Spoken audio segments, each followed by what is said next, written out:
Hello hello hello. हाँ जी भाई, आवाज आ रही है? Audible audible. All right. Hello everybody and welcome to the session. Welcome welcome welcome to the fourth lecture of seventh chapter alcohols, phenols and ethers. Please let me know in the chat box am I clearly audible and visible to all of you. एक बार फटाफट से chat box में बता दीजिए, क्या आप सभी को मेरी आवाज आ रही है? हाय हाय हाय शिवम, हार्दिक, अवनी, रोशनी, चंचल, खुशबू, Aditya, Srishti, Kafia, Kanak, Aradhana, sunflower, Saurabh, Kriti, Priyanshi, Anushka, Vani. Hi everyone, am I clearly audible and visible? All good, all good. Shall we begin with the session? Start करें? चलो भाई, वेरी गुड. सो पहले ये बताओ, रिवीजन करके आए हो? यस और नो बताओ, क्या तुम रिवीजन करके आए हो? सोचो तुम ऑफलाइन में होते. अगर तुम ऑफलाइन में होते ना, फिर ऐसे नहीं पूछती मैं तुमसे इतने प्यार से, फिर मैं ऐसे स्टिक पकड़ के पूछती, हाँ बेटा बोलो रिवीजन करके आए हो या नहीं, है ना? Missing those days. ठीक है, बताओ रिवीजन करके आए हो? करके आए हो ना? यस यस, हाँ हाँ. एक दो नो भी हैं, जो वो नो वाले बहुत पिटेंगे, है ना? Yes yes yes. पूरी रात जागना पड़ा पर रिवीजन हो गया. अरे वाह, क्या बात है. वो नहीं होता कि क्या कहते हैं, सारी रात जागने वाले सब के सब आशिक हो, ये जरूरी नहीं. कुछ क्लास 12th के साइंस स्टूडेंट्स भी होते हैं. है ना? ये हेंस प्रूव्ड हो गया आज. ठीक है, चलो भाई. तो आई होप आपने अच्छे से रिवीजन कर लिया होगा. ठीक है ठीक है. चलो, very good very good. So start करें. ऑलराइट, तो भाई रिवीजन नहीं करके आते हो तो रिवीजन करके जरूर आया करो. उसका रीजन ये है बेटा कि जितना आप रिएक्शन को रिवाइज करोगे, इनफैक्ट मैंने एक वीडियो बनाया है, आज ही बनाया था, how to remember all the reactions, है ना? उस वीडियो को जरूर देखना. आई गेस 1 2 3 दिन में वो वीडियो आपको मिल जाएगी, है ना? तो मैं आपको बता दूंगी जब वो वीडियो अपलोड होगी, उसको जरूर देखना. मैंने ना उस पर एग्जैक्टली बताया कि तरीका क्या है रिएक्शन को समझने का, है ना? तो जब आप वो रूल्स फॉलो करते हो तो आपको रिएक्शन, लिटरली मैं बता रही हूँ, आपको समझ में आएंगी ही आएंगे और याद भी होती जाएंगी साथ ही साथ. ठीक है, फिलहाल हम आ चुके हैं आज एक नए सेशन के साथ, जिसमें हम करेंगे preparation of ethers. Now if you all remember, हमने अल्कोहल बना लिया, है ना?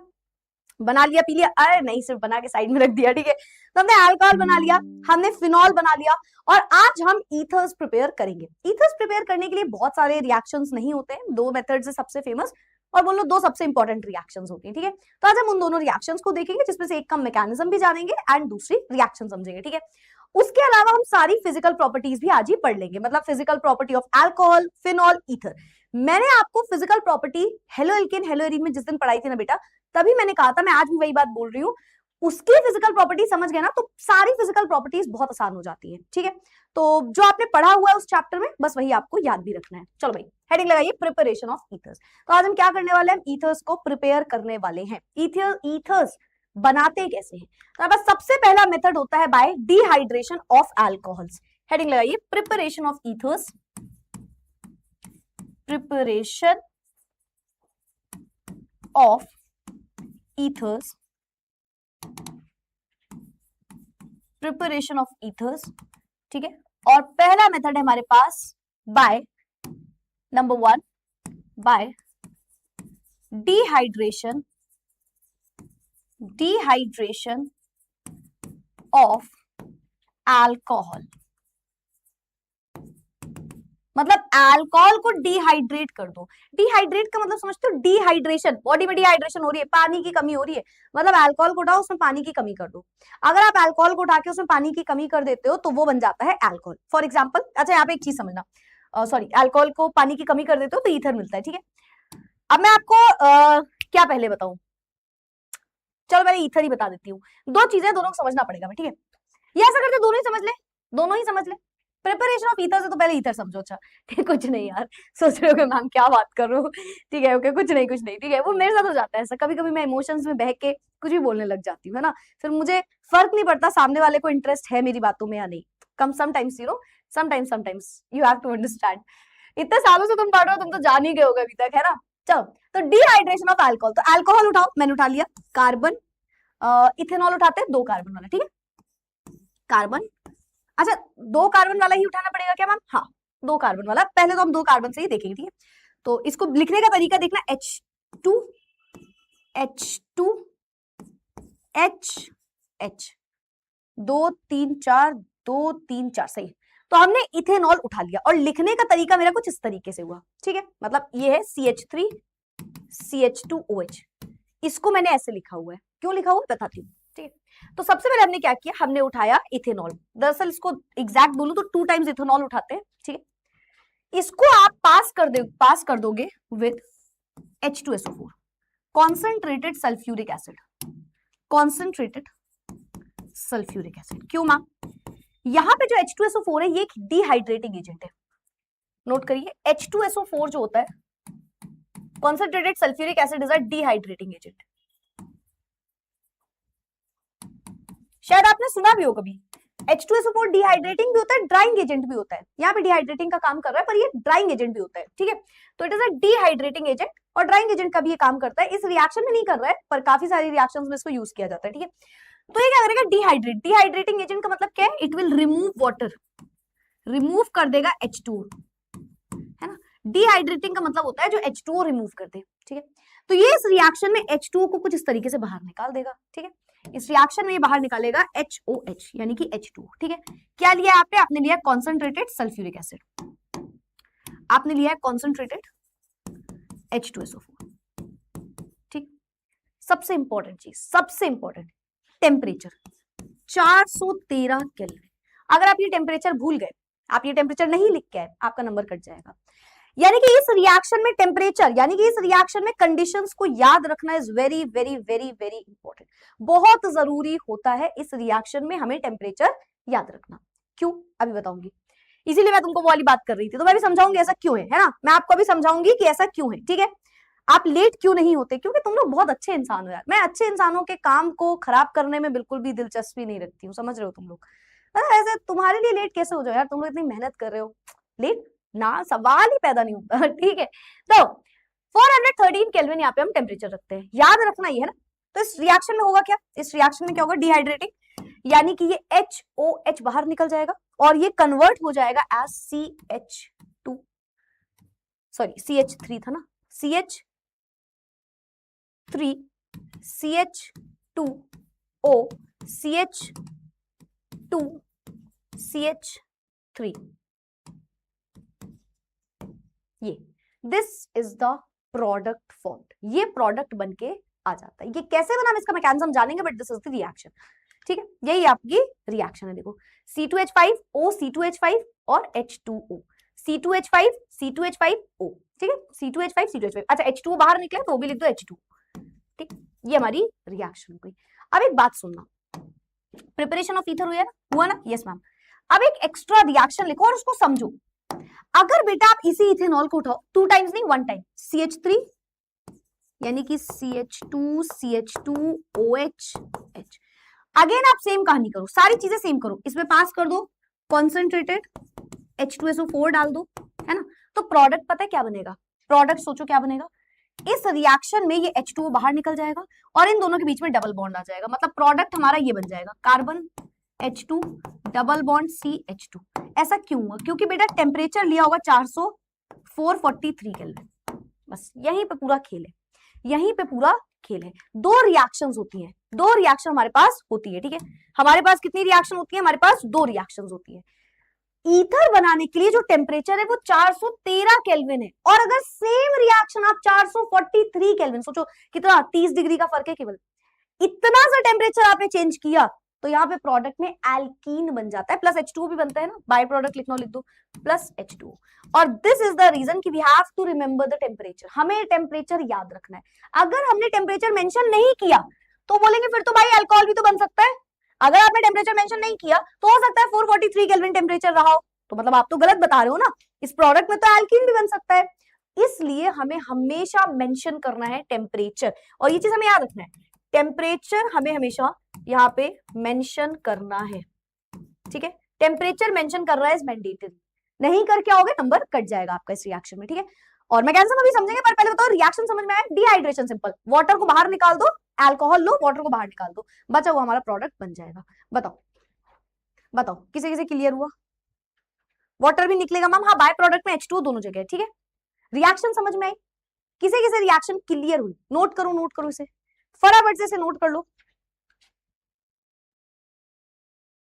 जल्दी जल्दी से इसको नोट करो।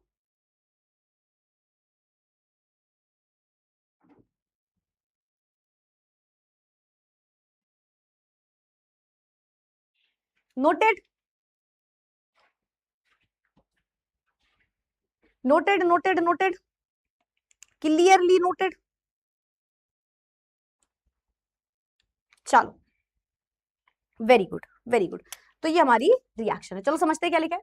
Alcohols undergo dehydration in the presence of protic acid, H2SO4 की प्रेजेंस पे ये डिहाइड्रेशन दिखाता है।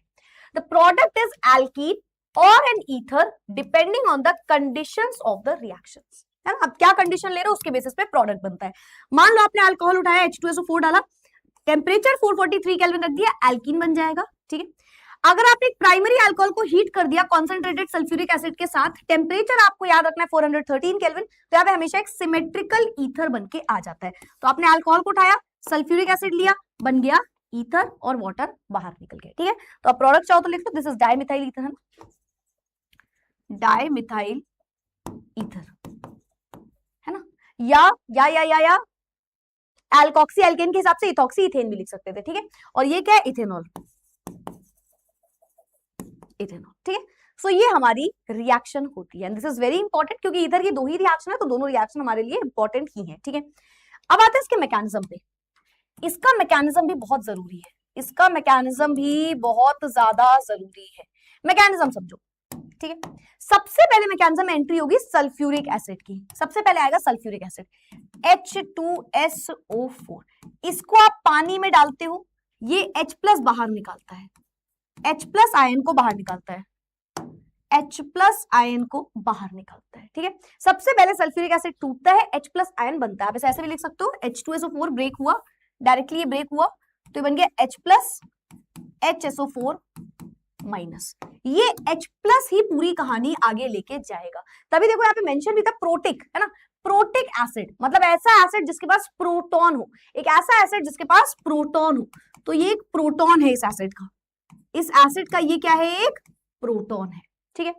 आप याद रखना, आपने दो अल्कोहल लिए थे, ठीक है, 2 इथेनॉल लिए हुए थे, ठीक है ma'am.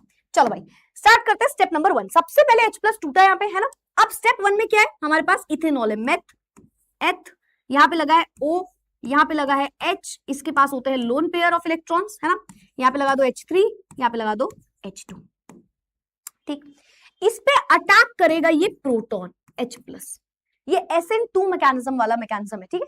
This reaction follows SN2 mechanism, ठीक है, ठीक है। This reaction follows SN2 mechanism. हाँ बेटा बिल्कुल रिपीट कर देंगे, पूरा रिपीट कर दूंगा मैं, टेंशन मत लो, क्योंकि देखो आप ये मैकेनिज्म जब समझोगे ना आपको खुद ही समझ में आएगा क्या कहाँ पे हो रहा है, तो टेंशन मत लो, हर चीज आपको रिपीट की जाएगी, ठीक है। उसके पहले मैं आपको ये बता दूं, ये नोट करना है ना, ये चीजें आपको नोट करनी है जो मैं आपको बता रही हूँ। चलो भाई, सबको पता है प्रोटॉन आ गया, उसने देख लिया भाई इसके पास लोन पेयर ऑफ इलेक्ट्रॉन है, ये भाई साहब अटैक करेंगे, ठीक। तो सबसे पहले प्रोटॉन ने आके अटैक किया, सबसे पहली कहानी क्या हुई, प्रोटॉन आया, उसने अटैक कर दिया। प्रोडक्ट कैसे दिखेगा, CH3 CH2, है ना। यहाँ पे लगा था O, यहाँ पे लगा था H, यहाँ पे आ गया एक और H, ठीक है, यहाँ पे आ गया एक और H। अब सुनना, इस H ने ऑक्सीजन को पॉजिटिव चार्ज दे दिया होगा यहाँ जाके, क्यों, H पॉजिटिव था, उसके पास इलेक्ट्रॉन नहीं थे, वो गया, उसने देखा ऑक्सीजन के पास इलेक्ट्रॉन है, वो जाके इस पे लग गया, वो जाके इस पे लग गया, मतलब इससे इलेक्ट्रॉन लेने लग गया, बोलेगा भैया मुझे इलेक्ट्रॉन दे दो, मुझे इलेक्ट्रॉन दे दो। इसकी वजह से ऑक्सीजन पे कैसा चार्ज आएगा, पार्शियल पॉजिटिव चार्ज आने लग जाएगा, यस और नो। पहले एक चीज समझो, बताओ ये समझ में आया कि H प्लस आया, उसने अटैक किया, उसने कहा भाई तुम्हारे पास ना इलेक्ट्रॉन है, मैं तो H प्लस हूं, एक भी इलेक्ट्रॉन नहीं, तो वो ना ऑक्सीजन से इलेक्ट्रॉन लेने लग गया, थोड़ा थोड़ा खींचने लग गया कि मुझे दे दो इलेक्ट्रॉन, तो ऑक्सीजन में पॉजिटिव चार्ज आ गया इस कंडीशन की वजह से, ठीक है। अब मुझे एक बात बताओ, आपने पहले भी एक मैकेनिज्म देखा था, क्या ऑक्सीजन पॉजिटिव चार्ज लेना चाहेगा, वो नहीं, like really, I mean are you serious, I like really, हाँ ऐसा हो सकता है क्या, सोचो ऐसा हो सकता है, खुद से सोचो यार, खुद से दिमाग लगाओ, सुबह उठो, वैकअप, रन। तुम लोग पढ़ाई पे ध्यान दिया करो, पढ़ाई के टाइम पे, समझे। बताओ समझ में आया, यस और नो, ये आया, एक लिख रहा है नो मैम, इतना पिटोगे ना बेटा, इतना पिटोगे ना कोई बचा नहीं पाएगा तुम्हें, बता रही हूँ। H प्लस आया, H पॉजिटिव है, उसने देखा उसके पास इलेक्ट्रॉन है, उसने जाके अटैक कर दिया। अगर वो अटैक करेगा तो H प्लस चाहेगा उसको इलेक्ट्रॉन मिल जाए। H प्लस का मतलब क्या समझते हो? H के पास एक इलेक्ट्रॉन होता है और H प्लस मतलब इसके पास एक भी इलेक्ट्रॉन नहीं है, इसको 2 इलेक्ट्रॉन की जरूरत है। तो ये ऑक्सीजन के लोन पेयर से इलेक्ट्रॉन लेने की कोशिश करने लगेगा। ये ऑक्सीजन से इलेक्ट्रॉन लेगा तो ऑक्सीजन पे कैसे चार्ज आएगा? Positive charge. यस और नो? ये ऑक्सीजन के इलेक्ट्रॉन अपनी तरफ खींच रहा है तो ऑक्सीजन पे पॉजिटिव चार्ज आ गया। ठीक है, चलो यहां तक किसी को कोई डाउट है तो पहले पूछो। आया समझ में? Yes yes yes yes, clear हुआ? अभी सोच लो, अगर यहाँ पे किसी को कोई भी डाउट है तो पूछ लो। यहाँ पे किसी को कोई भी डाउट है तो पूछो। नहीं है? पक्का नहीं है? पक्का नहीं है? ठीक है। O2 नहीं लेगा पॉजिटिव चार्ज। मैम O2 कहाँ आया? सेकेंड O कहाँ है? O2 तो अभी दूसरा वाला तो आएगा ना बेटा, ये तो एक ही है। ठीक है, ठीक है। कल आप पिटी थी मम्मी से, अरे यार अपना बहुत छोटे छोटे खेलों से भाई तुम्हारा डरता नहीं है। ठीक है बेटा, सब एकदम बहुत दर्द हो रहा है मेरे चलो यहां तक की बात समझ में आई होगी मेरे ख्याल से। सिंपल स्टेप था। अब सुनना, अब सुनो। पहले स्टेप में H प्लस आया, उसने अटैक कर दिया। ठीक है मैम। दूसरा अल्कोहल भी तो था, 2 टाइम्स अल्कोहल ले रहे थे। देखो इस रिएक्शन में अगर आप देखो बेटा, हमने 2 टाइम्स अल्कोहल लिया था, 2 टाइम्स, ध्यान से देख लो। तो दूसरा अल्कोहल आएगा। ठीक है, अब दूसरा अल्कोहल आएगा। दूसरा अल्कोहल मतलब मान लो CH3 CH2O, यहाँ पे H लगा दे रही हूँ है ना, यहाँ पे इसके लोन पेयर दिखा दे रही हूँ। ठीक है, दूसरा अल्कोहल, अल्कोहल नंबर 2 आया। ठीक है, उसने इसको देखा, मैंने उसे इतना देखा जितना देखा जा सकता था, लेकिन 2 आंखों से कितना ही देखा जा सकता था। तो अल्कोहल ने देखा कि यार एक मिनट, ऑक्सीजन पे पॉजिटिव चार्ज है, मतलब ऑक्सीजन तो बहुत अनस्टेबल है। भाई ऑक्सीजन तो जिंदा ही नहीं रहना चाहेगा, समझ रहे हो? ये हमने पढ़ा हुआ है, इसलिए मैं आपको ऐसे समझा रही हूँ, क्योंकि एज इट इज स्टोरी हमने समझी हुई है। ठीक है, होगा क्या, इस कार्बन पे पार्शियल पॉजिटिव चार्ज होगा। क्यों मैम?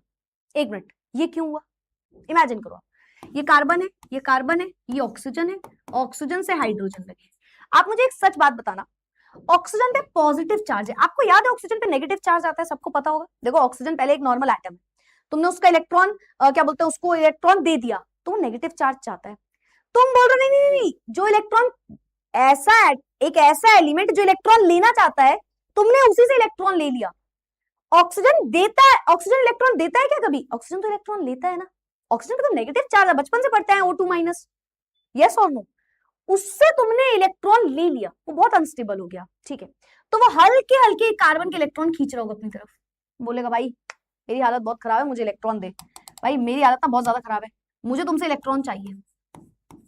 तो हल्का हल्का सा इस कार्बन पे पार्शियल पॉजिटिव चार्ज, मतलब थोड़ा थोड़ा सा यहाँ पे कार्बोकैटायन बन रहा होगा। यहाँ पे थोड़ा थोड़ा सा क्या बनेगा? कार्बोकैटायन बनेगा। ठीक है, ठीक है। अभी मैंने कुछ ज्यादा एक्सप्लेन नहीं किया, टेंशन मत लो, समझाऊंगी। यहाँ पे आया दूसरा वाला ग्रुप, क्या था अपने पास?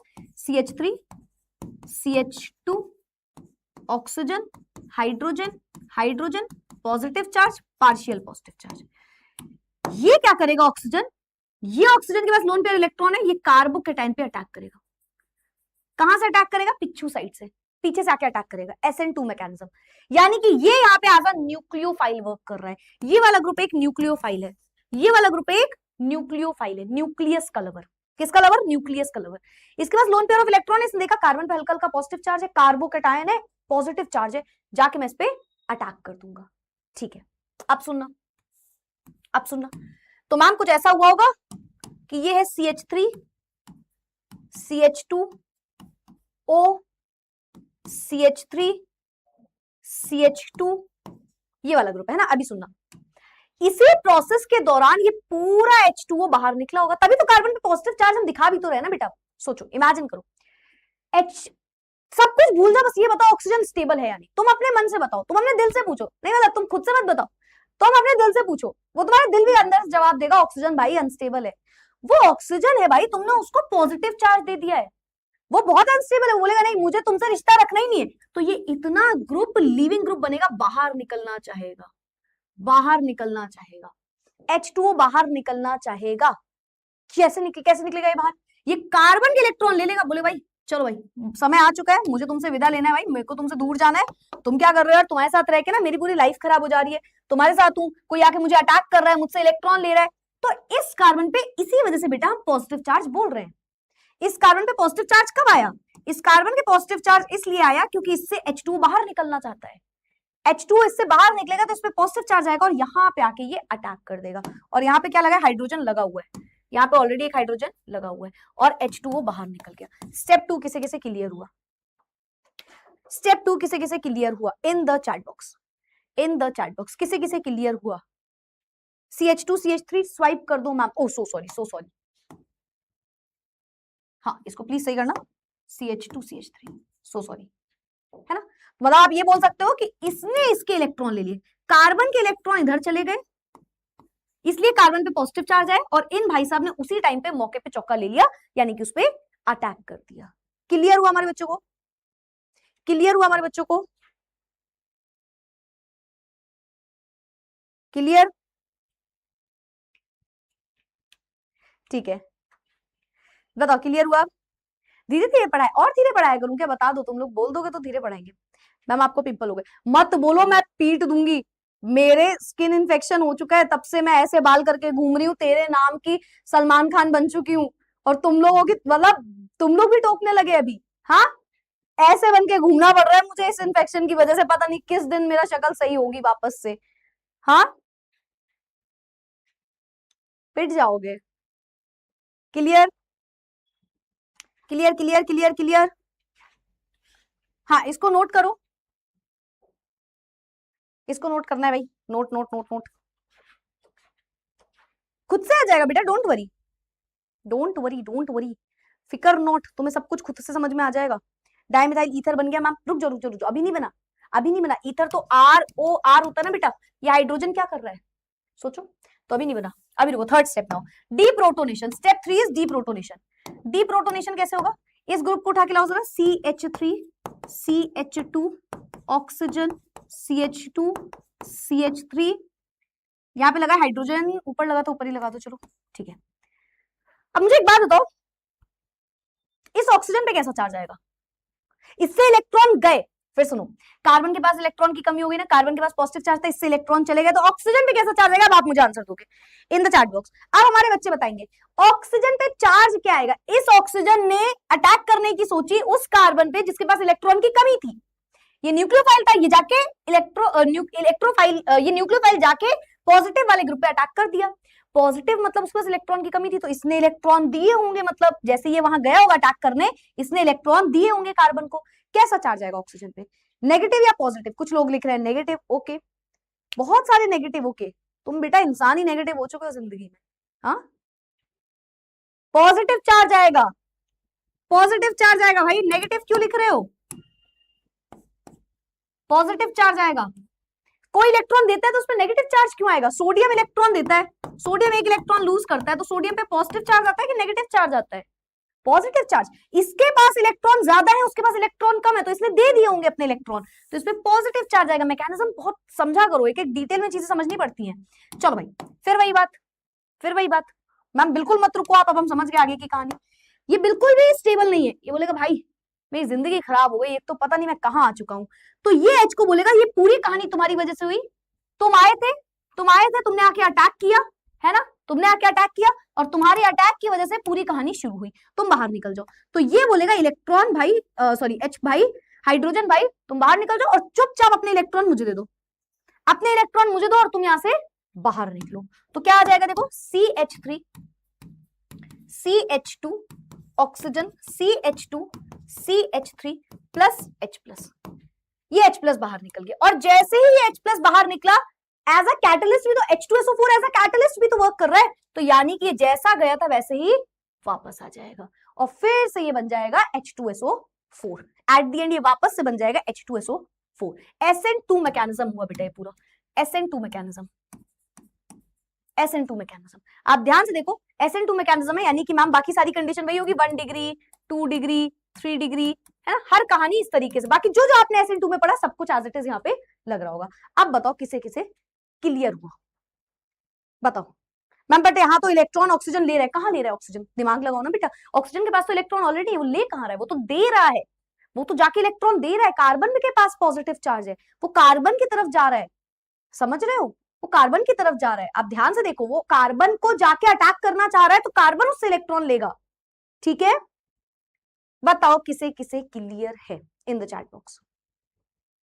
क्लियर है? हाँ अब बन गया, अब लिख दो इथॉक्सी इथेन या डाइथाइल ईथर,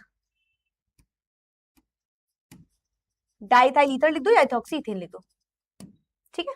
और ये जाके वापस से H2SO4 के पास लग जाएगा। इन द चैट बॉक्स किसे किसे क्लियर है जल्दी से बता दो एक बार, क्लियर लिख दो, क्लियर है हमारे बच्चों को, यस और नो? क्या हमारे बच्चों को क्लियर हुआ? क्लियर हुआ? अच्छे से आया समझ में? एक बार रिपीट करूं तब तक मैं। मैम 2 में CH3 कैसे हुआ? 2 में CH3 कैसे हुआ? कैसे हुआ, कैसे हुआ, तू इतना डम कैसे हुआ, मतलब आई एम सॉरी, CH3 कैसे हुआ का मतलब मैं समझ नहीं पाई। CH3 कैसे हुआ मतलब जैसे होना था। CH3 तो CH3 रहा ना, हमने कुछ CH3 थोड़ी वहां नया पैदा कर दिया है। CH3 तो एज इट इज ही है ना बेटा। मैं समझी नहीं, क्वेश्चन ही नहीं समझी शायद। चलो मैं रिपीट करती हूँ, तब तक किसी को कोई डाउट हो तो फिर से पूछना, ठीक है। सुनो एक बार मैकेनिज्म रिपीट करते हैं। 2 अल्कोहल आते हैं, सल्फ्यूरिक एसिड होता है, सल्फ्यूरिक एसिड अपना H+ बाहर निकालता है। मैं बहुत जल्दी जल्दी रिपीट करूंगी, सिर्फ सुनना, ठीक है। H+ बाहर निकला, H+ आएगा अटैक करने, अटैक करेगा किस पे? बोलेगा ऑक्सीजन भाई तेरे पास तो इलेक्ट्रॉन है, मेरे को दे देना। H+ पे आते ही अटैक कर दिया सबसे पहले। जैसे ही अटैक करेगा ऑक्सीजन पे आ जाएगा पॉजिटिव चार्ज, क्योंकि हाइड्रोजन जाते ही उससे इलेक्ट्रॉन लेने लग जाएगा, ठीक है। पर ऑक्सीजन भाई अपना थोड़ी रुकेगा, भाई देख रहा है अच्छा हमको पॉजिटिव चार्ज दे रहे हो, हाँ हम पूरी दुनिया में नेगेटिव चार्ज लेके आ रहे थे, तुमने हमको पॉजिटिव चार्ज दे दिया। तो ये भाई वापस से कहेगा कि भाई हम तो ऐसे नहीं चलेगा, कार्बन से इलेक्ट्रॉन लेने लग जाएगा और इलेक्ट्रॉन लेके पूरा H2O एक साथ बाहर निकलने की कोशिश में लग जाएगा, ठीक है। तो पूरा H2O बाहर निकलने की कोशिश में लग गया और इसकी वजह से कार्बन पे पॉजिटिव चार्ज आ गया। बगल में एक और अल्कोहल था, उसके पास ऑक्सीजन था, उसके ऑक्सीजन के पास इलेक्ट्रॉन थे। उसने बोला भाई मैं तो न्यूक्लियोफाइल हूँ, मतलब मेरे पास तो इलेक्ट्रॉन ज्यादा है, मैं तो इलेक्ट्रॉन्स लवर हूँ। नहीं हूँ भाई, मैं तो न्यूक्लियोफाइल हूँ, मैं न्यूक्लियस का लवर हूँ, मेरे पास ऑलरेडी इलेक्ट्रॉन ज्यादा है, ऑलरेडी मैं पॉजिटिव चार्ज लेना चाहता हूँ। उसको बगल में दिख गया कार्बोकेटाइन, ये उठेगा अटैक ऑफ कार्बोकेटाइन, है ना, अटैक करेगा कार्बोकेटाइन पे। स्टेप 2 में इसने अटैक किया कार्बोकेटाइन पे, ये अटैक करेगा और जाके लग जाएगा। पूरी कहानी सही चल रही थी पर फिर भी इस ऑक्सीजन पे पॉजिटिव चार्ज रह गया। क्यों रह गया मैम? ऐसा इसलिए हुआ क्योंकि ये जो ऑक्सीजन है ये जैसे ही अटैक करने गया कार्बोकेटाइन ने इलेक्ट्रॉन खींच लिए। भाई सही जगह अटैक करने आए हो, मेरे पास इलेक्ट्रॉन्स की कमी है, तो इससे इलेक्ट्रॉन लेने लग गया। फिर से ऑक्सीजन पे पॉजिटिव चार्ज, उससे ये चीज देखी नहीं जाएगी। वो बोलेगा ये पूरा खेल शुरू कहां से हुआ था? हाइड्रोजन से। चलो हाइड्रोजन बाहर निकलो, हाइड्रोजन तुम बाहर निकलो और H+ के फॉर्म में बाहर निकलना, मतलब अपना इलेक्ट्रॉन मुझे देते हुए निकलना। तो ये उससे इलेक्ट्रॉन वापस ले लेगा, ईथर बन जाएगा, H+ वापस बाहर आके अपने मालिक के पास H2SO4 के पास चला जाएगा। क्लियर है हमारे बच्चों को? बताओ क्लियर क्लियर क्लियर क्लियर? आ गया? आ गया समझ में? H2O कहां गया? है तो बेटा H2O, H2O as it is रह गया, ठीक है। So this is the whole mechanism. फिर से एक बार देख सकते हो आप, यहाँ पे भी लिखा होगा, देख लो भाई यहाँ पे भी लिखा है सारी चीजें, है ना। H+ आया, उसने अटैक किया होगा ऑक्सीजन पे, पॉजिटिव चार्ज दे दिया, पॉजिटिव चार्ज दिया, पूरा H2O बाहर निकलेगा, देखो बाहर निकल गया। और तब तक दूसरे ऑक्सीजन ने आके जिस कार्बन पे पॉजिटिव चार्ज आया होगा उस पर अटैक कर दिया, उस पर अटैक किया, कार्बन से इलेक्ट्रॉन ऑक्सीजन ने लिया, ऑक्सीजन बाहर निकल गया H2O की तरह, फिर ऑक्सीजन पे वापस से पॉजिटिव चार्ज आ गया, फिर से पॉजिटिव चार्ज आया, वो हाइड्रोजन से बोलेगा अपने इलेक्ट्रॉन मुझे दो, खुद बाहर निकल जाओ, H+ को बाहर निकाला, ईथर फॉर्म हो गया, ठीक है। SN2 मैकेनिज्म है ये। इन द चैट बॉक्स नोट किया बेटा आप लोगों ने? नोट किया मेरे बच्चों ने? कर लिया? नोट कर लेना, इंपॉर्टेंट है।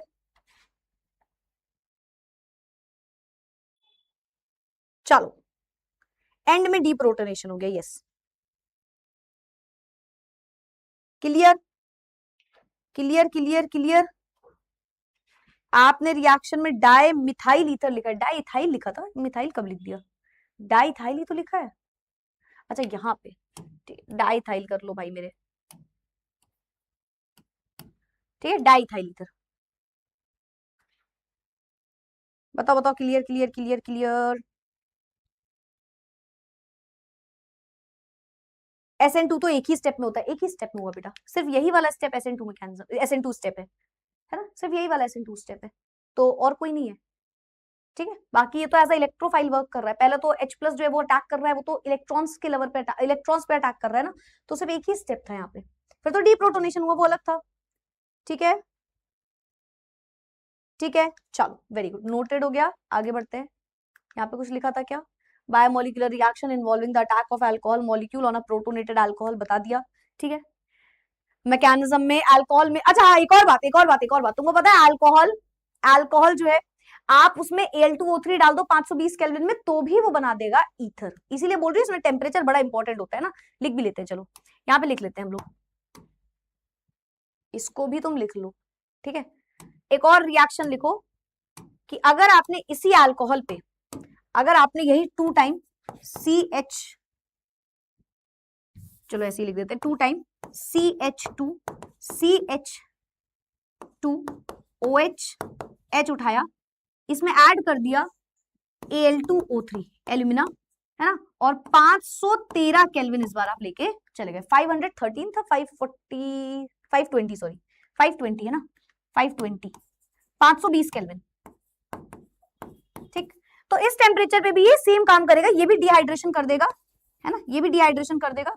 तो 2 टाइम से बन जाएगा CH3 CH2O CH2 CH3, same कहानी यहाँ पे भी हो जाएगी, ठीक है। मतलब कुछ नहीं, बस आपको एल्यूमिना यहाँ पे ऐड करना था इस बार आपको क्या करना था, एल्यूमिना ऐड करना था, ये Al2O3, ठीक। सेम रिएक्शन हमारी हो जाएगी, वाटर भी आगे लिख लेना।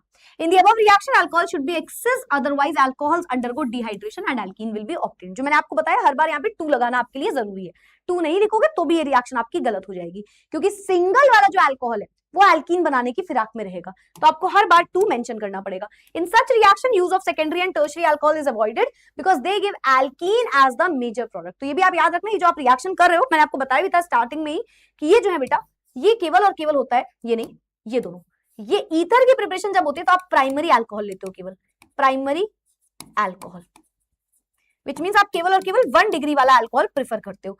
2 डिग्री एंड 3 डिग्री से आपको alkene as a major product मिलता है, अल्कीन मिलता है एज अ मेजर प्रोडक्ट, ठीक है। तो हम 2 डिग्री 3 डिग्री कभी भी यूज नहीं करेंगे ईथर के लिए, हम यूज करेंगे केवल और केवल 1 डिग्री वाला, ठीक है। क्लियर है हमारे बच्चों को?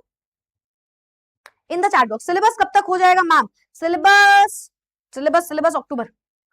अक्टूबर तक आपका सिलेबस पूरा खत्म हो जाएगा, उसके बाद मस्त रिवीजन चलेगा हमारा। चलो क्लियर आ गया, चलो आगे बढ़ जाते हैं। हाँ बेटा सेकंड स्टेप ही रेट डिटरमाइनिंग हो जाएगा फिर, ठीक है। मेरे ख्याल सबको समझ में आएगा, आपको अच्छे से समझ आ रहा होगा मैकेनिज्म वगैरह, है ना। हेडिंग लाइए विलियमसन सिंथेसिस रिएक्शन, इंपॉर्टेंट, बहुत इंपॉर्टेंट रिएक्शन है। प्रिपरेशन ऑफ ईथर में सेकेंड रिएक्शन है, नेम्ड रिएक्शन है, बहुत ज्यादा इंपॉर्टेंट रिएक्शन है, स्टार स्टार लगा लेना इसमें ना, Williamson synthesis reaction, Williamson synthesis reaction. तो ये रिएक्शन एक काफी इंपॉर्टेंट नेम्ड रिएक्शन है, तो इसकी ट्रिक तो बनती है, बहुत प्यारी ट्रिक है, सुनना। किसने बनाई ये ट्रिक तुमको पता है? इस दुनिया के एक बहुत इंटेलिजेंट लड़की ने, समझा? देखो बहुत सिंपल सी बात है, चीजों को अच्छे से समझना होता है ना, concept is very important, marks follows my brother, ठीक है। तो कॉन्सेप्ट को अच्छे से समझ लो वरना पिट जाओगे। तो विलियमसन सिंथेसिस रिएक्शन ना बहुत प्यारी से, इसका बहुत ही भयंकर भयानक वाली ट्रिक है, समझ रहे हो? ट्रिक समझाती हूँ। विलियम एक भाई साहब थे, उनका सन हुआ। विलियम भाई साहब कौन है? आरएक्स, हेलो एल्कीन, एक आरएक्स है, उसका नाम ही है विलियम। आरएक्स कौन है? आरएक्स कौन है मैम? फिर से आरएक्स, इनका नाम है विलियम, ऐसे लिख देते हैं। चलो पहले तो समझते हैं। आरएक्स है, इसका नाम है विलियम। वो नहीं होता चाइना के बच्चे ऐसे खोज कर रहे हैं इंडिया में टीचर क्या ट्रिक बता रहे हैं, नॉट फनी। विलियम आया, ठीक है। फिर विलियम ने बोला, विलियम का क्या हुआ? सन हुआ, विलियम का सन हुआ। अब देखो एक बड़ी ऑब्वियस सी बात है, विलियम इंडिया का इंसान नहीं है, इंडिया का होता तो वो खुश होता है ना, खुश होता। विलियम थोड़ा बाहर, उसको समझ है, उसके अंदर दिमाग है। तो विलियम ने बोला कि अरे यार मेरे पास मेरे बेटी नहीं हुई, मेरा बेटा हो गया। विलियम को आया रोना, विलियम का सन हुआ, उसको रोना आया, because William doesn't belong to India, है ना, इंडिया से बिलोंग नहीं करता है विलियम, इसलिए उसको रोना आ गया, ठीक है। इंडिया का होता तो खुश हो रहा होता बहुत ज्यादा। If you know you know. तो विलियम का सन हुआ, उसको रोना आया, बस यही रिएक्शन है। ये जिस दिन तुमने याद कर लिया तुम समझ गए विलियमसन सिंथेसिस रिएक्शन।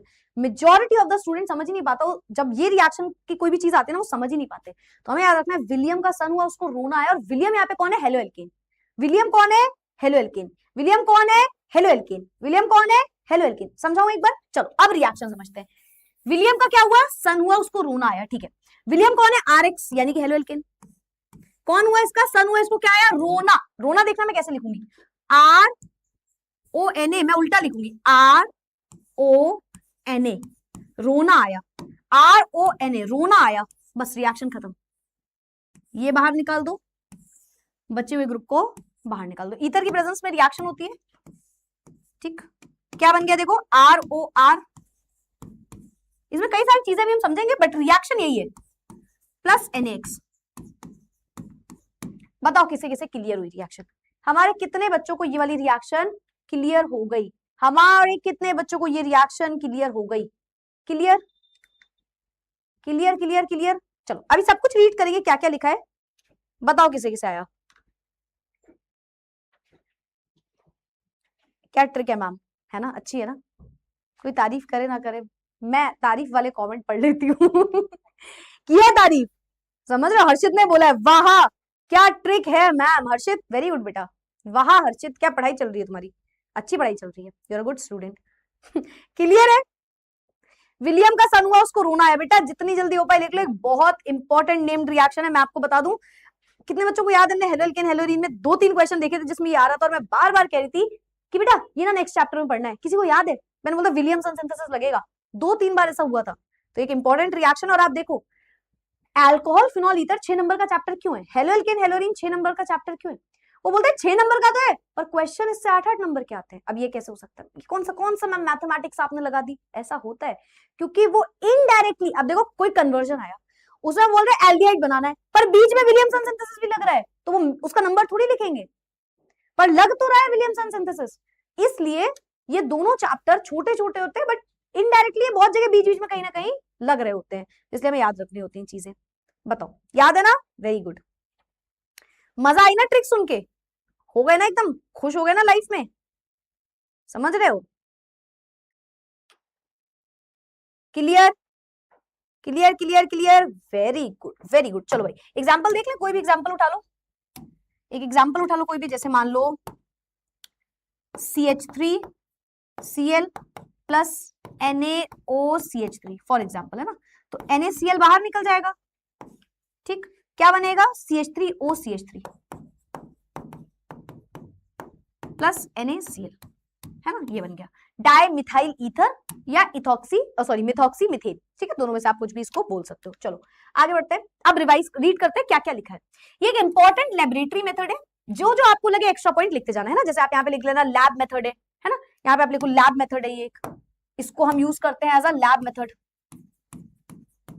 जो जो एक्स्ट्रा पॉइंट देखे सब कुछ आपको नोट करना है, ठीक है? छोटा छोटा नोट करना है। Of symmetrical and unsymmetrical ether, दोनों तरीके के ईथर हम इससे बना सकते हैं, ठीक है? सेकेंडरी एंड टर्शियरी ईथर्स में also be prepared by this method.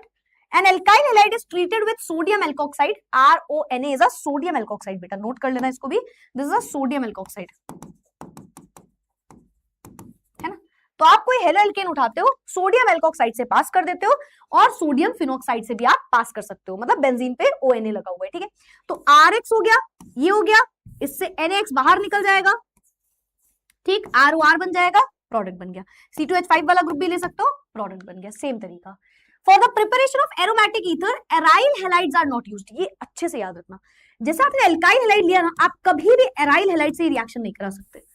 Note करते हैं, चलो इसे भी नोट करते हैं। अगर मेरा मन किया कि भाई मुझे ना यही रिएक्शन करनी है, मैंने अराइल हैलाइड उठा लिया, मैंने उठा लिया अराइल हैलाइड, ठीक है? तो मैंने बोला बेंजीन है मेरे पास, उसमें लगा हैलोजन, ले आओ NaOR वाला ग्रुप, है ना? इसको बाहर निकाल दो और ये जोड़ दो, है ना? ये कभी नहीं होगा, नॉट पॉसिबल। ये रिएक्शन नहीं होगी, हेलो एल्केन में ये कहानी हो जाएगी। अच्छा एक और चीज ये हो सकता है, देखो ये नहीं हो सकता, लेकिन अगर आप सोचो कि आपने ले लिया RX, रिएक्शन कराई ओ आर मतलब ऐसे बेंजीन से लगाए ONA, सोडियम फिनॉक्साइड ONA, तब ये रिएक्शन हो जाएगी।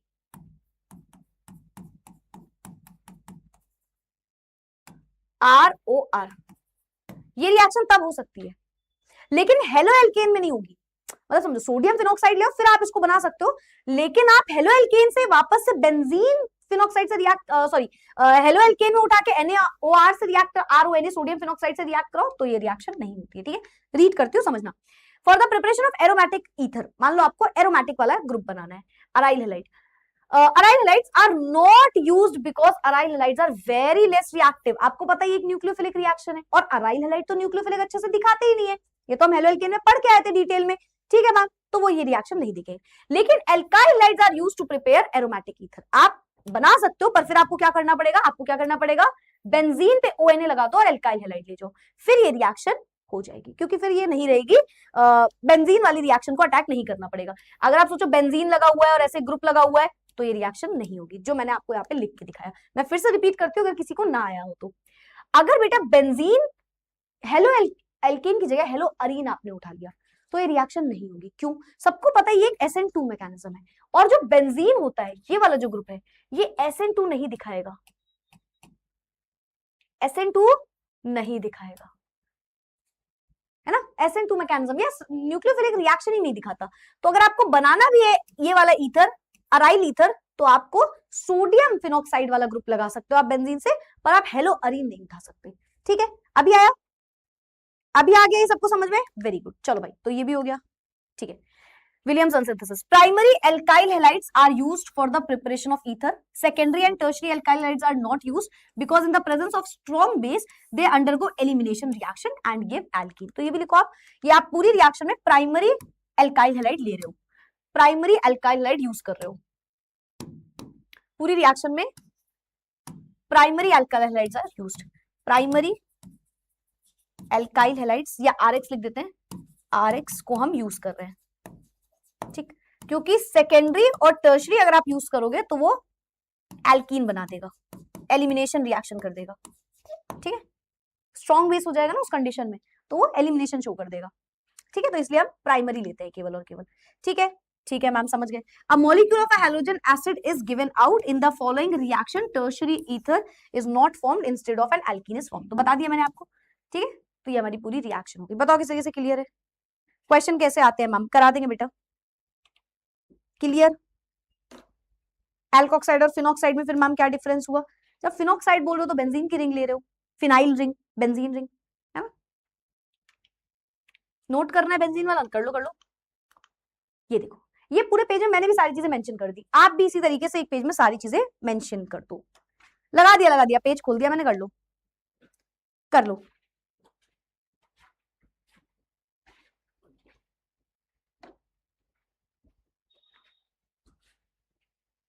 स्लाइड धीरे धीरे मैम चेंज करो। अरे रुक गए यार, धीरे धीरे क्या रुक ही गए हम तो, सीधा मैंने सारी चीजें इसमें मेंशन कर दी बेटा, आप भी लिख लो।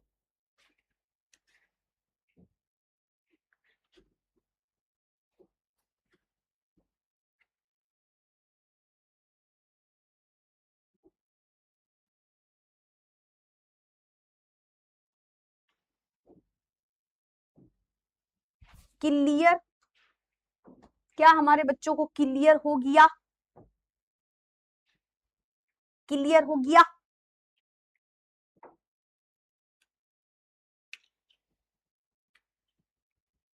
ब्रोमीन ले, हाँ ब्रोमीन भी ले सकते हो बेटा, चलेगा, ब्रोमीन भी चलेगा।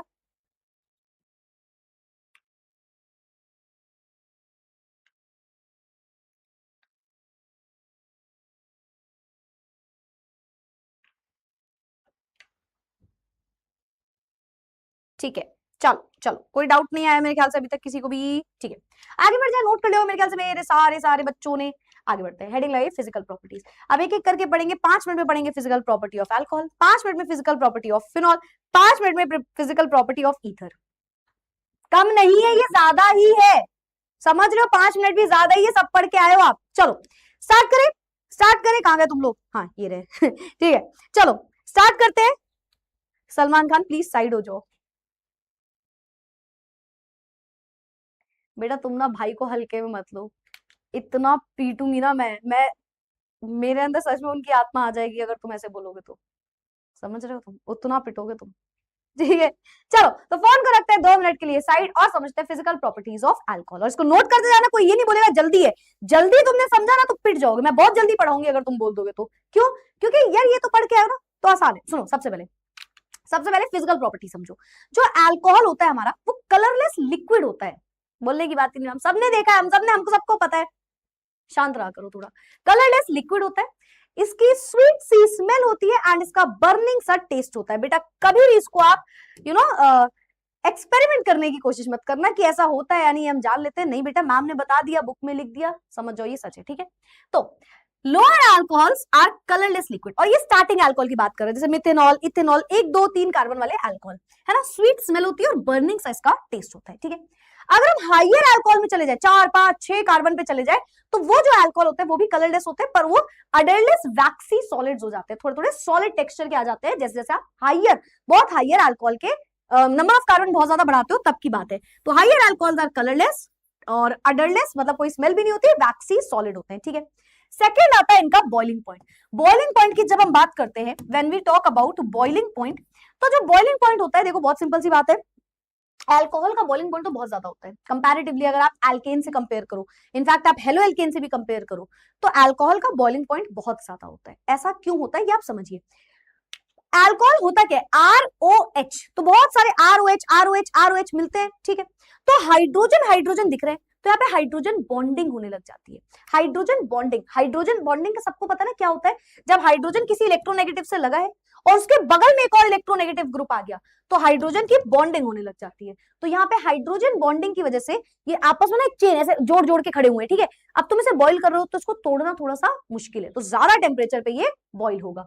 तो their boiling points are higher than expected from their molecular mass. मतलब आप सोचोगे कि यार 2 कार्बन है तो इतना बॉइलिंग पॉइंट होना चाहिए, और उससे ज्यादा निकल के आएगा। एल्केन के कंपैरिजन में, हेलो एल्केन के कंपैरिजन में बॉइलिंग पॉइंट काफी ज्यादा होता है।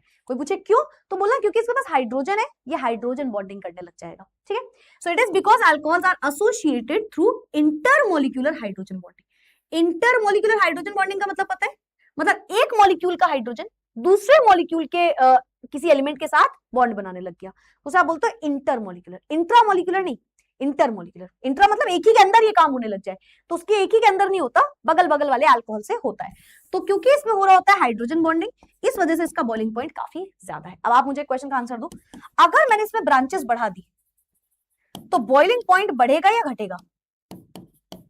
इन द चैट बॉक्स एक भी गलत आंसर आ गया ना बेटा, सच बता रही हूं, अगर गलत आंसर तुमने दिया तो आज तुम्हें प्रॉमिस करना पड़ेगा कि तुम अगर गलत आंसर देते हो तो इस सेशन के बाद तुम जाके भगवान के सामने थैंक यू बोलोगे भगवान को। किस बात का थैंक यू? कि तुम मुझसे ऑफलाइन नहीं पढ़ते हो। If you know you know. अगर तुमने गलत आंसर दिया तो आज तुम्हें एक काम करना पड़ेगा, तुम्हारा ये टास्क है, आप भगवान के पास जाके थैंक यू बोलना है। जितना दिया आपने भगवान मुझको, है ना, उतना तो मेरी मतलब, है ना, मैं डिजर्व ही नहीं करता था उतना। क्योंकि फिर तुम मतलब है कि तुम ऑफलाइन होते तुम बहुत गंदा पिटते ही अगर तुमने गलत आंसर दिया, है ना। तो बॉइलिंग पॉइंट, ब्रांचेस बढ़ रही है, ब्रांचेस, नंबर ऑफ ब्रांचेस बढ़ रही है। ब्रांचेस बढ़ रही है तो क्या होता है? Increase increase increase. कुछ लोगों ने डिक्रीज भी लिखा है, कुछ लोगों ने डिक्रीज भी लिखा है, कुछ लोगों ने इंक्रीज भी लिखा है। क्या बात है। और मुझे सबसे ज्यादा आंसर दिख रहा है इंक्रीज। आप समझे मैंने क्या बोला? एक ये कार्बन है, ये, और एक ये है, ठीक, 1 2 3 4, 1 2 3 4। इसका बॉइलिंग पॉइंट ज्यादा है या इसका? हर बार बस ये इमेज याद रखा करो। बताओ कितनी बार समझा, इतने सारे गलत आंसर। ब्रांचेस जब भी बढ़ती है तो सरफेस एरिया कम हो जाता है, सरफेस एरिया कम हो जाता है। सरफेस एरिया कम होगा, बॉइलिंग पॉइंट कम हो जाएगा। मेजॉरिटी ने आंसर दिया increases, which is the wrong answer. 80% बच्चों ने आंसर दिया increases, which is wrong, it will decrease. आप ब्रांचेस बढ़ाओगे बॉइलिंग पॉइंट घटेगा। फिलहाल तुमने मेरा बॉइलिंग पॉइंट, मेरा बीपी बहुत बढ़ा दिया है। बीपी मतलब यहाँ पे बॉइलिंग पॉइंट नहीं है, तुमने मेरा सच में बीपी बढ़ा दिया है। क्यों नहीं समझ रहे हो? मतलब अभी हंसी मजाक नहीं कर रही हूं मैं जेन्युइनली पूछ रही हूँ, ये गलती कैसे हो सकती है आपसे?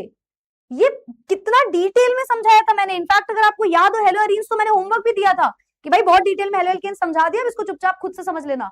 ये गलती होनी नहीं चाहिए आइंदा से कभी भी। मेजॉरिटी ऑफ द स्टूडेंट्स से गलत आंसर दिया।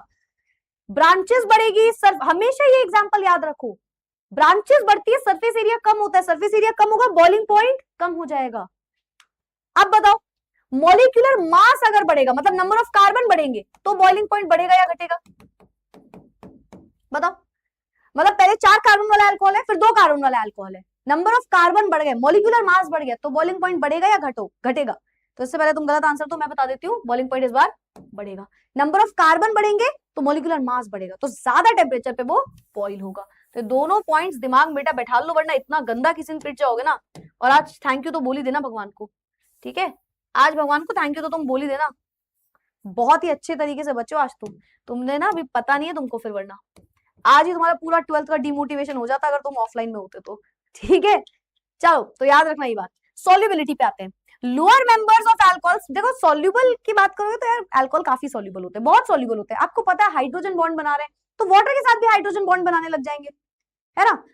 वाटर के साथ ही हाइड्रोजन बॉन्ड बनाएंगे, स्ट्रॉन्ग बॉन्ड होता है, तो ये बहुत अच्छे से सॉल्युबल होते हैं। अब ये बताओ जैसे जैसे नंबर ऑफ कार्बन बढ़ेंगे सॉल्युबिलिटी घटती है, बताओ क्यों? इन the chat box, in the chat box. सबसे पहले जैसे जैसे छोटे छोटे अल्कोहल होते हैं वो हाईली सॉल्युबल होते हैं, पानी में बहुत अच्छे से घुल जाते हैं। क्यों? हाइड्रोजन बॉन्ड बना रहे हैं। It is because alcohol molecules form hydrogen bond with water molecules. तो पानी ये देखो HOH है, HOH है, उसके साथ हाइड्रोजन बॉन्ड बना रहे हैं, उसके साथ हाइड्रोजन बॉन्ड बना रहे हैं। लेकिन जैसे जैसे नंबर ऑफ कार्बन बढ़ेंगे ये सॉल्युबिलिटी कम हो जाएगी। क्यों? क्योंकि जब आप नंबर ऑफ कार्बन बढ़ा दे रहे हो, आपको पता है पोलर पोलर में डिसॉल्व होता है। किसी ने आंसर दिया मुझे या नहीं? क्लियर? ठीक है, ठीक है, ठीक है, ठीक है। आप अपनी मम्मी का गुस्सा हम पे निकाल रहे हो क्या मैम? नहीं बेटा, ये तो तुम डिजर्व कर रहे हो, ये मम्मी का गुस्सा नहीं है, ये तो तुम डिजर्व कर रहे हो। हाँ, हाइड्रोजन बॉन्ड वीक होता जाएगा। गलत, बहुत सारे गलत आंसर। चलो बताती हूँ। देखो ये ROH है, मान लो एक कार्बन का है, 1 2 कार्बन OH, ठीक? तो ये वाटर के साथ हाइड्रोजन बॉन्ड बना रहा है, ठीक? आपको पता है ये हाइड्रोजन बॉन्ड क्यों बना रहा है? क्योंकि इसका मैं एग्जैक्ट डिटेल रीजन बता रही हूँ, बाकी जो रीड है वो तो कर ही लेंगे। क्योंकि ये जो OH होता है ना बेटा, ये पोलर होता है। सबको पता है वाटर पोलर होता है। पोलर मतलब पोलैरिटी होना, चार्जेस होना, है ना? इलेक्ट्रोनेगेटिविटी का डिफरेंस होना। पोलर पोलर में सॉल्युबल होता है, अपने अपने को लेके डूबते हैं। पोलर पोलर में सॉल्युबल होता है, अपने ही अपने को लेके डूबेंगे। लगता है हमें कि बाहर वाले की कहानी की वजह से कुछ दिक्कत पड़ रही है, पर नहीं, दरअसल प्रॉब्लम अपनों में ही होती है, अपने ही लेके डूब जाते हैं हमें, है ना? तो बस वही होता है, पोलर पोलर में सॉल्युबल होता है, नॉन पोलर नॉन पोलर में। अब हमेशा याद रखना कि इसका OH पोर्शन तो पोलर होता है, पर जो एल्केन होता है, जो कार्बन कार्बन की चेन होती है ना, कभी भी कहीं भी दिख जाए, ये नॉन पोलर होती है। नॉन पोलर, हाइड्रोफोबिक, मतलब ये पानी से डरती है। नॉन पोलर है, पानी में सॉल्यूबल नहीं होना चाहेगी, नहीं सॉल्यूबल नहीं होगी, ठीक है? तो जैसे जैसे इसका हाइड्रोकार्बन पोर्शन, हाइड्रोकार्बन बोलते हो, जैसे जैसे बेटा हाइड्रोकार्बन बढ़ेगा, मतलब नंबर ऑफ कार्बन बढ़ेंगे, मतलब मॉलिक्यूलर मास बढ़ेगा। इस कंडीशन में मॉलिक्यूलर मास नहीं, मतलब कार्बन की चेन बढ़ेगी, चेन ऑफ कार्बन बढ़ेगी। मॉलिक्यूलर मास मत लिखो वरना फिर कंफ्यूज होगे। चेन ऑफ कार्बन बढ़ेगी, चेन बढ़ेगी, वैसे वैसे पोलैरिटी कम हो जाएगी। क्यों होगी मैम? क्योंकि जैसे जैसे ये सारी चीजें बढ़ेंगी, ऐसा क्यों हुआ? क्योंकि जैसे जैसे ये सारी चीजें बढ़ेंगी वैसे वैसे नॉन पोलर पोर्शन बढ़ेगा, वैसे वैसे नॉन पोलर पोर्शन बढ़ेगा, नॉन पोलर पोर्शन बढ़ेगा। और नॉन पोलर बढ़ेगा मतलब पानी के साथ पोलैरिटी कम हो गई। बताओ किसे किसे आया? पानी नहीं पानी होगा, नहीं बेटा यहाँ तो पानी होगा, समझ रहे? यहाँ तो पानी होगा बेटा। बताओ किसे किसे क्लियर है? तुमको मैं पानी बोलना ही छोड़ दूंगी। आया? फिर से रिपीट करूं, सुना। किसी भी कार्बन की चेन को देखना, हमेशा याद रखना वो नॉन पोलर होती है। कार्बन की चेन तो नॉन कार्बन कार्बन में पोलैरिटी क्यों होगी? दिमाग लगाओ ना, कार्बन कार्बन में पोलैरिटी कैसे हो जाएगी? दोनों की इलेक्ट्रोनेगेटिविटी तो बराबर ही होगी, तो दोनों में देयर इज नो पोलैरिटी का डिफरेंस, यानी कि नॉन पोलर है, तो ये पानी में नहीं घुलेगा। तो जैसे जैसे नंबर ऑफ कार्बन बढ़ाओगे हमेशा हर केस में वैसे वैसे क्या होगा, पोलैरिटी उसकी कम हो जाएगी, वैसे वैसे उसकी पोलैरिटी कम हो जाएगी, ठीक है। तो solubility of alcohol in water decreases with the increase in molecular mass of alcohol. तो कम हो जाएगा जैसे जैसे आप मास बढ़ाओगे, मास बढ़ाओगे मतलब नंबर ऑफ कार्बन बढ़ाओगे। क्यों? It is due to increase in the hydrocarbon part, क्योंकि हाइड्रोकार्बन बढ़ जाएगा। The increase of hydrocarbon part decreases the formation of hydrogen bond with water. तो आप यहाँ पे ये भी लिख सकते हो, इसी की वजह से हाइड्रोजन बॉन्ड भी कम हो जाएगा, हाइड्रोजन बॉन्ड कम बनेगा, ठीक है। तो ये इसका पूरा रीजन, ये पूरा डिटेल में मैंने आपको समझाया, इससे डिटेल में आपको कोई नहीं समझाएगा। और यही है जो है, अब अगेन हर जगह यही बेटा अपनाना, हर जगह यही सेम चीज लगेगी, सॉल्युबिलिटी जब जब किसी के लिए पढ़ोगे तुम, ठीक है। चलो लास्ट क्या है फिजिकल प्रॉपर्टी में, among isomeric alcohol boiling point decreases in the order. सबको पता है 1 डिग्री सबसे ज्यादा, फिर 2 डिग्री, फिर 3 डिग्री, ठीक है। 1 डिग्री में सबसे ज्यादा, क्यों? क्योंकि 2 डिग्री में ज्यादा कार्बन है, 3 डिग्री में और ज्यादा कार्बन है, और जैसे जैसे कार्बन बढ़ते हैं हमने बता दिया यहाँ पे, हाँ मैम, तो बॉइलिंग पॉइंट भी कम हो जाएगा। Boiling point of isomeric alcohol decreases increases in branch, फालतू का, ब्रांच बढ़ाओगे बॉइलिंग पॉइंट घटेगा, बता दिया हमने, yes ma'am. Greater the branching in alcohol smaller the boiling point, बता दिया। ब्रांचेस और बॉइलिंग पॉइंट आपस में हमेशा इनवर्सली प्रोपोर्शनल होंगे हर एक केस में, ठीक है। Increase in branching, surface area ये हो जाएगा, वैंडरवाल फोर्स जो है वो कम हो जाएगी, सारी चीजें वही लिखी हुई है, ठीक है। Physical property of phenol, physical property में क्या है, सबसे पहले ये भी कलरलेस होते हैं और ये सॉलिड स्टेट में ज्यादातर हमें दिखते हैं, ठीक है। रेडिश ब्राउन हो जाते हैं जब आप एयर में इनको रख देते हो, फिनॉल को आप एयर की प्रेजेंस में रख दोगे तो ये क्या करेंगे, रेडिश ब्राउन कलर के हो जाते हैं, क्योंकि इसमें ऑक्सीडेशन प्रोसेस होने लग जाता है, ठीक है। बॉइलिंग पॉइंट जो फिनॉल का होता है वो ज्यादा होता है ना, किससे ज्यादा होता है मैम, नॉर्मल हेलोएल्केन वगैरह से। क्यों? क्योंकि इसके पास भी OH पोर्शन है, तो वो भी हाइड्रोजन बॉन्ड बनाएगा, यहाँ भी हाइड्रोजन बॉन्ड बनेगा, है ना, यस मैम। तो क्योंकि इनके पास भी हाइड्रोजन बॉन्ड बनता है इसलिए इनका बॉइलिंग पॉइंट ज्यादा होता है, ठीक है। चलो ये भी समझ गए होगे। सॉल्युबिलिटी, सोचो ये सॉल्युबल होंगे या नहीं, तुम बताओ और रीजन बताना। मैं तुम्हें आंसर देती हूँ ये होंगे या नहीं, तुम मुझे रीजन बताओ। ये फिनॉल है, ये एक फिनॉल है, तुम इसको पानी में सॉल्युबल करना चाह रहे हो, मैं बोलती हूँ ये अच्छे से सॉल्युबल नहीं होगा, सॉल्युबल नहीं होगा, बहुत अच्छे से नहीं होगा। सॉल्युबिलिटी बहुत स्पैरिंगली सॉल्युबल होगा, यू कैन से स्पैरिंगली, थोड़ा थोड़ा सॉल्युबल होगा। क्यों स्पैरिंगली सॉल्युबल, क्यों? आप मुझे आंसर दोगे इसका, बताओ बताओ। मैम बॉन्ड स्ट्रेंथ वहां पे बोल सकते हैं क्या मैम, लिखने का वक्त दे दो बेटा, इसको आप बाद में नोट करना। फिजिकल प्रॉपर्टीज या तो फटाफट नोट कर लो या तो इसको बाद में नोट कर लेना, अभी समझ लो। फिजिकल प्रॉपर्टी थोड़ी लिखने का, अभी रिएक्शन थोड़ी चल रही है। फिजिकल प्रॉपर्टीज आप लिख लेना आराम से, टाइम निकाल के, 10 मिनट लगेगा तुम्हें पूरा लिखने में, लिख लेना। इसको मैं लिखने का टाइम दे दूंगी तो तुम 15-20 मिनट लिखते ही रहोगे यहाँ पे, है ना। तो ये आप अपने आप से लिख लेना, और बाकी जब मैं लिखा करती हूँ तो फिजिकल प्रॉपर्टी तो आप तभी लिख सकते हो।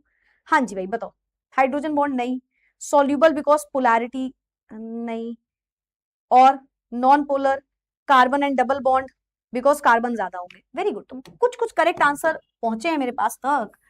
अब देखो इसमें हाइड्रोकार्बन पोर्शन कितना बड़ा है, लॉन्ग हाइड्रोकार्बन पोर्शन है ना। कार्बन 6, 1 2 3 4 5 6 कार्बन लगे, हाइड्रोकार्बन बहुत बड़ा है इसमें। और हाइड्रोकार्बन सबको पता है नॉन पोलर होता है, ये नॉन पोलर होता है। पोलैरिटी तो केवल और केवल इसकी वजह से आ रही होती है ना, ये पोलर होता है, तो ये पानी में घुलना चाह रहा होता है, और इसका हाइड्रोकार्बन पोर्शन बहुत बड़ा है, तो इतनी जल्दी नहीं घुलता, ठीक है। तो सारी कहानी सेम हो गई वही वाली, ठीक है। Phenols form hydrogen bonds with water molecules but are sparingly soluble. वो आपसे बोलेंगे भाई ये तो हाइड्रोजन बॉन्ड बनाता है तो अच्छे से घुलना चाहिए, तुम बोलोगे नहीं यार हाइड्रोकार्बन पोर्शन बहुत बड़ा है। This is due to presence of large hydrocarbon part. Phenols are soluble in organic solvent, alcohol और ईथर में, इस वजह से ये सॉल्युबल होते हैं। लॉन्ग मतलब लार्ज लिख देना, ठीक है। चलो समझ में आ गया होगा अभी तो समझ ही गए होगे, ठीक है।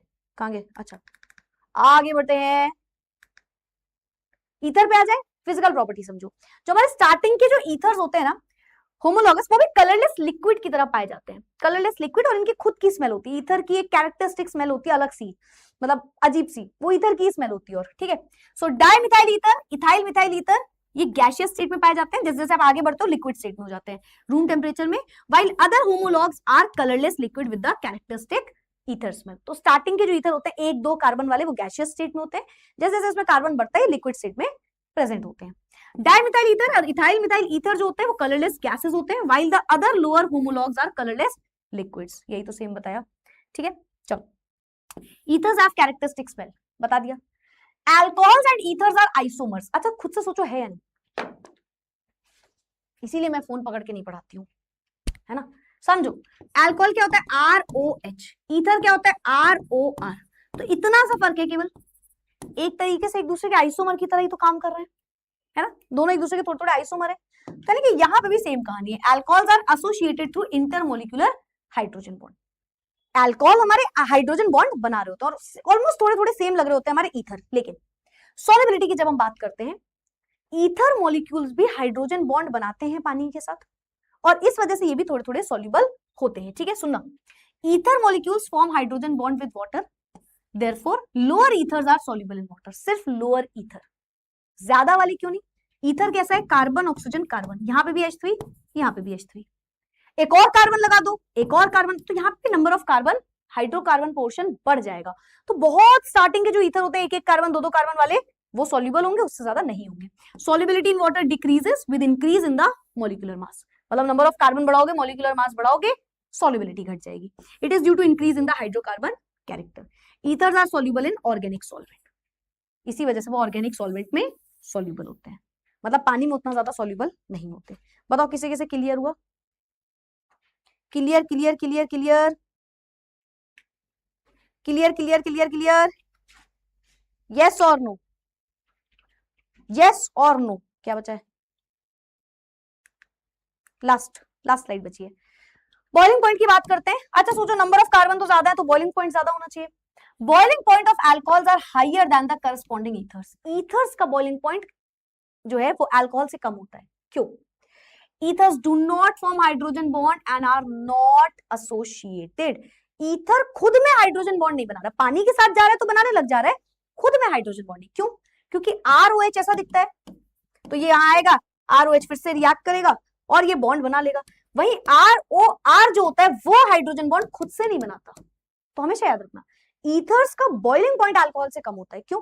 वाटर के साथ तो वो हाइड्रोजन बॉन्ड दिखा देता है, लेकिन वो खुद में हाइड्रोजन बॉन्ड नहीं बनाता, ठीक है। तो इस वजह से इसका बॉइलिंग पॉइंट अल्कोहल से काफी कम होता है। The carbon oxygen bond in ether are polar. Carbon oxygen का बॉन्ड पोलर होता है, पर पोलैरिटी काफी वीक होती है और इस वजह से बॉइलिंग पॉइंट पे कोई भी ज्यादा फर्क नहीं पड़ता। Boiling point of ethers and alkane are comparable, molar mass are nearly equal. आपको पता है सबसे ज्यादा बॉइलिंग पॉइंट आप देखो तो फिनॉल में काफी ज्यादा होता है बॉइलिंग पॉइंट, फिर अल्कोहल में भी होता है ना। फिर उसके बाद ईथर जो होते हैं हमारे, ये ईथर ये ऑलमोस्ट हाइड्रोकार्बन की तरह होते हैं, है ना, मतलब ऑलमोस्ट एल्केन की तरह होते हैं, ठीक है। तो जितना एल्केन का होता है मास, वैसे ही भी होता है ना। तो मोलर मास आप देखो, यहाँ पे देख रहे हो ना, molar mass molar mass molar mass, तो इसका बॉइलिंग पॉइंट बहुत ज्यादा डिफरेंस नहीं है, बहुत ज्यादा डिफरेंस नहीं है। एक एल्केन को उठा लिया, एक ईथर को उठा लिया, एक अल्कोहल को उठा लिया। देखो 1 2 3 4, 4 कार्बन वाले ईथर का मास है 74 और 4 कार्बन वाले अल्कोहल का मास भी है 74, 4 कार्बन वाला इसका मास है 72। पर आप बॉइलिंग पॉइंट देखो, इसका बॉइलिंग पॉइंट 308, इसका बॉइलिंग पॉइंट 309, ऑलमोस्ट बराबर। वहीं अल्कोहल का बॉइलिंग पॉइंट काफी ज्यादा 390। तो 4 ही कार्बन है सब में, पर अल्कोहल का बॉइलिंग पॉइंट बहुत ज्यादा है। अल्कोहल का जो बॉइलिंग पॉइंट है बहुत ज्यादा, इन दोनों का नियरली बराबर होता है, नियरली इक्वल होता है। बताओ क्लियर? हाँ लाइट चली गई, लाइट चली गई। चलो भाई क्लियर है, क्लियर है ना? चलो ठीक है। यार ये माइक की आवाज भी अजीब हो जाती है ना।